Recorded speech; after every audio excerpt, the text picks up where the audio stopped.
नमो भगवते तस्मै कृष्णायादभुतकर्मणे रूपनाम विविधेन जगत्कीर्तियूयते सच्चिदानन्दरूपाय विश्वोत्पत्त्यादिहेतवे तापत्रय विनाशाय श्रीकृष्णाय वयं नुमः।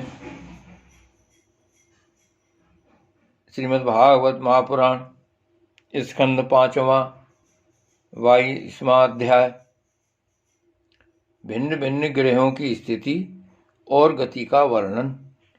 राजा परीक्षित ने पूछा, भगवान, आपने जो कहा कि यद्यपि भगवान सूर्य राशियों की ओर जाते समय मेरु और ध्रुव को दाईं ओर रखकर चलते मालूम होते हैं, किंतु वस्तुतः उनकी गति दक्षिणावर्त नहीं होती, इस विषय को हम किस प्रकार समझें?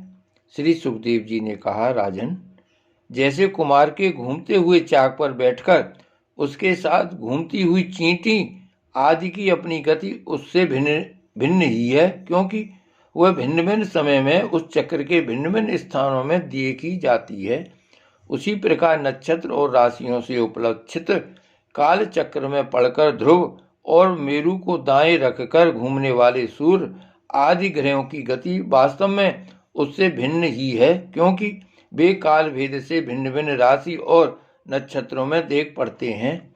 वेद और विद्वान लोग भी जिनकी गति को जानने के लिए उत्सुक रहते हैं, वे साक्षात आदि पुरुष भगवान नारायण ही लोकों के कल्याण और कर्मों की शुद्धि के लिए अपने वेद में विग्रह काल को 12 मासों में विभक्त कर वसंत आदि 6 ऋतुओं में उनके यथायोग गुणों का विधान करते हैं। इस लोक में वर्णाश्रम धर्म का अनुसरण करने वाले पुरुष वेद त्रयी द्वारा प्रतिपादित छोटे बड़े कर्मों से इंद्रादि देवताओं के रूप में और योग के साधनों से अंतर्यामी रूप में उनकी श्रद्धा पूर्वक आराधना करके सुगमता से ही परम पद प्राप्त कर सकते हैं। भगवान सूर्य संपूर्ण लोकों के आत्मा हैं। वे पृथ्वी और ध्रुव लोक के मध्य में स्थित आकाश मंडल के भीतर काल चक्र में स्थित होकर 12 मासों को भोगते हैं, जो संवत्सर के अवयव हैं और मेष आदि राशियों के नाम से प्रसिद्ध हैं। इनमें से प्रत्येक मास चंद्रमान से शुक्ल और कृष्ण 2 पक्ष का, प्रत्यमान से 1 रात और 1 दिन का तथा सौरमान से 2.25 नक्षत्र का बताया जाता है। जितने काल में सूर्यदेव इस संवत्सर का 6ठा भाग भोगते हैं, उसका वह अवयव ऋतु कहा जाता है। आकाश में भगवान सूर्य का जितना मार्ग है, उसका आधा वे जितने समय में पार कर लेते हैं, उसे एक अयन कहते हैं, तथा जितने समय में वे अपनी मंद, तीव्र और समान गति से स्वर्ग और पृथ्वी मंडल के सहित पूरे आकाश का चक्कर लगा जाते हैं, उसे अवान्तर भेद से संवत्सर, परिवत्सर, इड़ावत्सर, अनुवत्सर अथवा वत्सर कहते हैं। इसी प्रकार सूर्य की किरणों से 1 लाख योजन ऊपर चंद्रमा है। उसकी चाल बहुत तेज है, इसलिए वह सब नक्षत्रों से आगे रहता है। यह सूर्य के 1 वर्ष के मार्ग को 1 मास में, 1 मास के मार्ग को 2.25 दिन में और 1 पक्ष के मार्ग को 1 ही दिन में तय कर लेता है। यह कृष्ण पक्ष में क्षीण होती हुई कलाओं से पितृगण के और शुक्ल पक्ष में बढ़ती हुई कलाओं से देवताओं के दिन रात का विभाग करता है तथा 30-30 मुहूर्तों में 1-1 नक्षत्र को पार करता है। अन्न में और अमृत में होने के कारण यही समस्त जीवों का प्राण और जीवन है। ये जो 16 कलाओं से युक्त मनोमय, अन्न में, अमृत में पुरुष स्वरूप भगवान चंद्रमा हैं, ये ही देवता, पितर, मनुष्य, भूत, पशु, पक्षी, सरीसृप और वृक्षादि समस्त प्राणियों के प्राणों का पोषण करते हैं, इसलिए इन्हें सर्व में कहते हैं। चंद्रमा से 3 लाख योजन ऊपर अभिजित के सहित 28 नक्षत्र हैं। भगवान ने इन्हें काल चक्र में नियुक्त कर रखा है, अतः ये मेरु को दाईं ओर रखकर घूमते रहते हैं।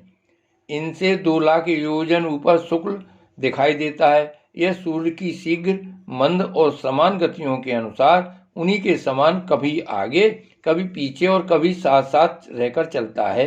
यह वर्षा करने वाला ग्रह है, इसलिए लोगों को राह सर्वदा ही अनुकूल रहता है। इसकी गति से ऐसा अनुमान होता है कि यह वर्षा रोकने वाले ग्रहों को शांत कर देता है। शुक्र की गति के साथ साथ बुद्धि की भी व्याख्या हो गई। शुक्र के अनुसार ही बुद्धि की गति भी समझ लेनी चाहिए।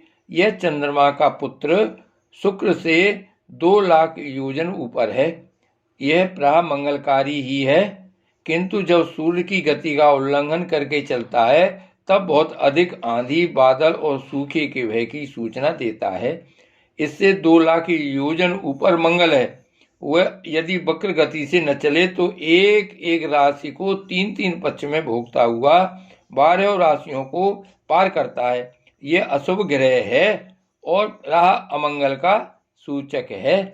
इसके ऊपर 2 लाख योजन की दूरी पर भगवान बृहस्पति जी हैं। वे यदि वक्र गति से न चलें तो एक एक राशि को एक एक वर्ष में भोगते हैं। ये प्राय ब्राह्मण कुल के लिए अनुकूल रहते हैं।